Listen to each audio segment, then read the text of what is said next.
Nga kitu. Hi Monga. Hello. Nakwambia. Hebu kwanza weka hiyo nini vizuri. Monga nakwambia hivi. Sikia advice zetu na Karanja. Mkoa na nani? Huyo demu achana na yeye. Huyo demu hata Wanga alikuwa anakuambia. Demu yako. Nikuseme for the last time. Hapa nimwambie.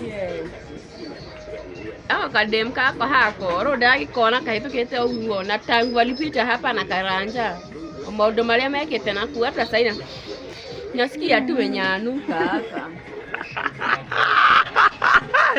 Story za jaba. Monga umeambiwa mtu wako anakunyonyanga. Na hiki kidem na nimekiuliza kama kinaenda nini chacha pastor Madhi akasema. Unamjua? Mimi ni kidem kimoja kibaya sana.